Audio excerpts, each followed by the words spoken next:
Assalamualaikum warahmatullahi wabarakatuh. Perkenalkan, saya Nurjannah, NIM C1C021225. Di sini saya akan mempresentasikan materi perpajakan, yaitu pengertian KUV, NPWP, dan NVPKP.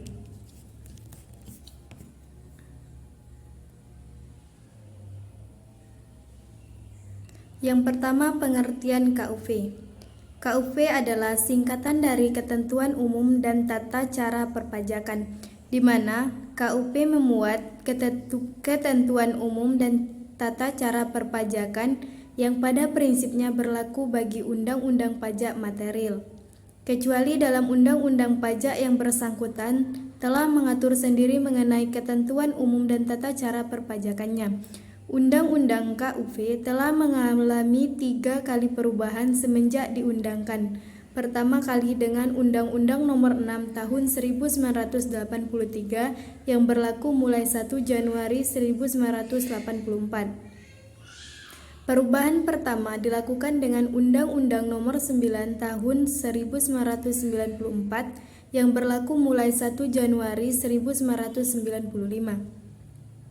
Perubahan kedua dilakukan dengan Undang-Undang Nomor 16 Tahun 2000 yang mulai berlaku tanggal 1 Januari 2001. Dan perubahan terakhir adalah dengan Undang-Undang Nomor 28 Tahun 2007 yang mulai berlaku tanggal 1 Januari 2008. Wajib pajak atau WP adalah orang pribadi atau badan yang meliputi pembayaran pajak, pemotongan pajak, dan pemungutan pajak tertentu yang telah memenuhi syarat-syarat kewajiban pajak subjektif atau objektif.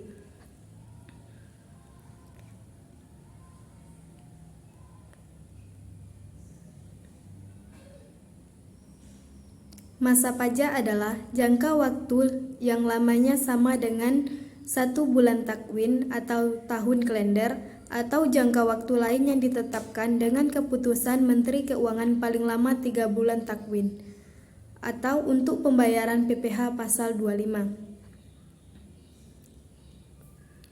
Tahun pajak sendiri adalah jangka waktu 1 tahun takwim, kecuali bila wajib pajak menggunakan tahun buku yang tidak sama dengan tahun takwim tahun kalender.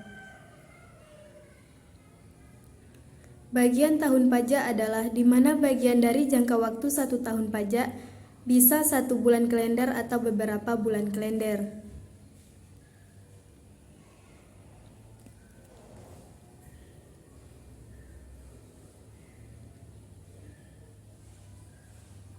Yang kedua, hak dan kewajiban WP dan Fiskus. Hak wajib pajak. Yang pertama, hak atas kelebihan pembayaran pajak. 2. Hak kerahasiaan bagi wajib pajak. 3. Hak melakukan pembetulan. 4.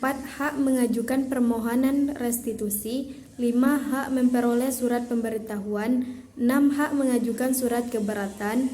7. Hak memperoleh kepastian hukum atas perkara pajak, di mana daluarsa masalah perpajakan selama 10 tahun semenjak pajak terhutang terakhir. 8. Hak memperoleh kepastian hukum terhadap restitusi yang dimohon. 9. Hak menyampaikan keberatan atau keputusan sanksi. 10.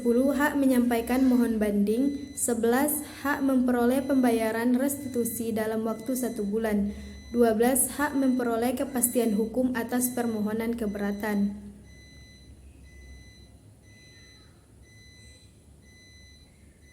Kewajiban wajib pajak. 1. Mendaftarkan diri sebagai wajib pajak. Pendaftaran dapat dilakukan ke KPP setempat untuk mendapatkan NPWP. 2. Mengambil SPT. Bisa dengan cara mengambilnya ke KPP atau bisa pula dikirimkan langsung ke alamat terdaftar wajib pajak. 3. Mengisi SPT.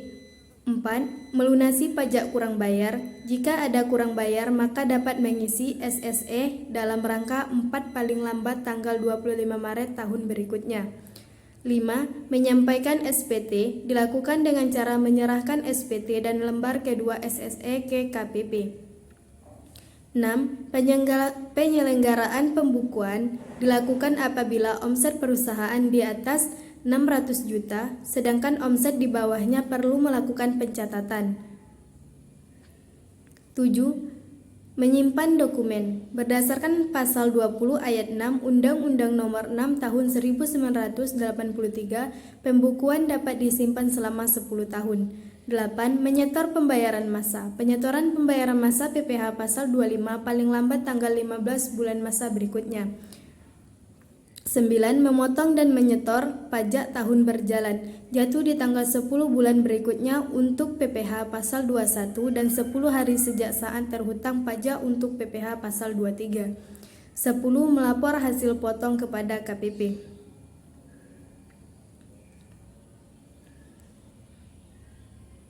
Kewajiban wajib pajak yang dikecualikan. Kriteria dari wajib pajak yang dikecualikan yaitu wajib pajak orang pribadi yang dalam 1 tahun pajak menerima atau memperoleh penghasilan neto tidak lebih dari PTKP, atau wajib pajak orang pribadi yang tidak menjalankan kegiatan usaha atau tidak melakukan pekerjaan bebas.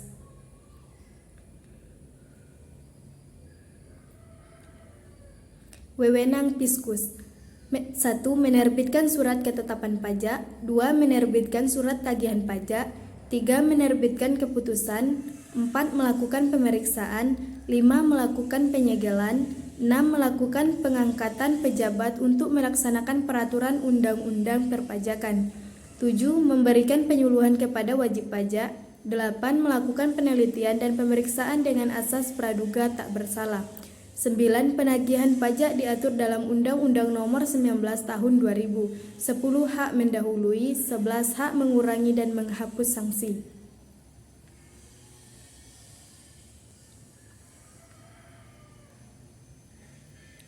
Kewajiban Fiskus. 1. Melayani wajib pajak dalam pendaftaran sebagai wajib pajak untuk mendapatkan NPWP. 2. Melayani wajib pajak dalam mengisi SPT PPh tahunan, PPh massa, SPT PPh massa. 3. Melayani wajib pajak dalam menyampaikan SPT PPh tahunan, PPh massa, SPT PPh massa sekaligus memberi tanda terima. 4. Melayani wajib pajak dalam mengajukan keberatan atau banding.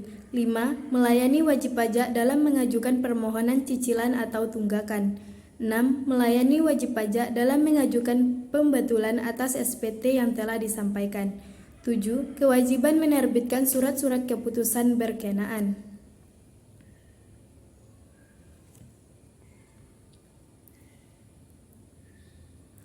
Wewenang penyidik. 1. Menerima laporan atau pengaduan dari seorang tentang adanya tindakan pidana. 2. Melakukan tindakan pertama pada saat kejadian. 3. Menyuruh berhenti seorang tersangka dan meriksa tanda pengenal tersangka. 4. Melakukan penangkapan, penahanan, penggeledahan, dan penyitaan. 5. Melakukan pemeriksaan dan penyitaan surat. 6. Mengambil sidik jari dan memotret seorang. 7. Memanggil orang untuk didengar dan diperiksa sebagai tersangka atau saksi. 8. Mendatangkan orang ahli yang diperlukan dalam hubungannya dengan pemeriksaan perkara. 9. Mengadakan perhentian penyidikan. 10. Mengadakan tindakan lain menurut hukum yang bertanggung jawab pasal 7 ayat 1.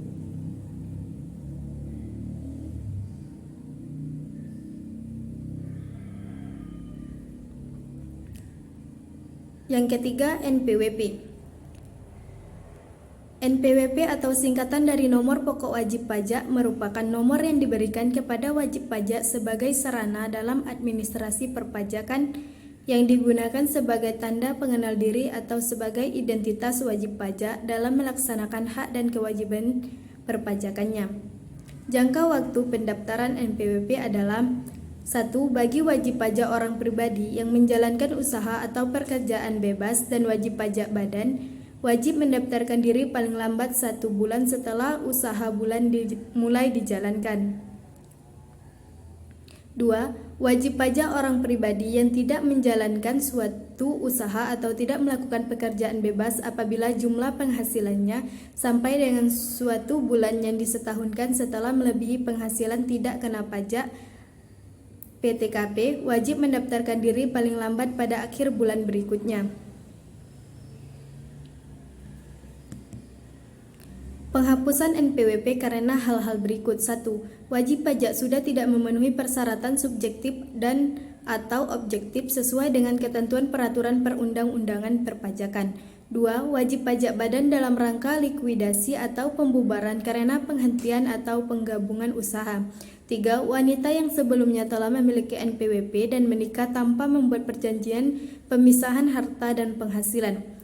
4. Wajib pajak bentuk usaha tetap menghentikan kegiatan usahanya di Indonesia. 5. Dianggap perlu oleh Direktur Jenderal Pajak untuk menghapus NPWP dari wajib pajak yang sudah tidak memenuhi persyaratan subjektif atau objektif sesuai dengan ketentuan peraturan perundang-undangan perpajakan. Manfaat seseorang memiliki NPWP diantaranya: 1. Persyaratan administrasi, misalnya kredit bank, rekening dana nasabah, rekening efek, rekening bank, rekening koran, pembuatan SIUV, administrasi pajak pinal, pembuatan paspor. 2. Mempermudah urusan perpajakan, misalnya mengurus restitusi pajak, pengajuan pengurangan pembayaran pajak, mengetahui jumlah pajak yang mesti dibayarkan, pemotongan pajak yang rendah. Yang keempat, NPPKP. NPPKP atau singkatan dari nomor pengukuhan pengesahan kena pajak adalah nomor identitas pengusaha kena pajak PKP yang disematkan saat pengusaha dikukuhkan sebagai PKP melalui surat pengukuhan PKP, di mana setelah pengusaha mendapatkan nomor pengukuhan PKP atau NPPKP, artinya PKP tersebut dinyatakan sudah resmi menjadi PKP dan dengan demikian berlaku dan terikat kewajiban-kewajiban perpajakan yang diperuntukkan bagi PKP. Fungsi dari NPPKP ini adalah sebagai identitas PKP yang bersangkutan, sebagai alat untuk melaksanakan hak dan kewajiban di bidang pajak, pertambahan nilai dan pajak penjualan atas barang mewah, serta sebagai alat pengawasan administrasi perpajakan. Pencabutan pengukuhan sebagai PKP dilakukan dalam hal: 1. PKP pindah alamat. 2. WP badan yang telah dibubarkan secara resmi. 3. PKP lainnya yang tidak memenuhi syarat lagi sebagai PKP. Baiklah, itulah presentasi dari saya. Lebih dan kurangnya saya mohon maaf dan saya akhiri. Wassalamualaikum warahmatullahi wabarakatuh.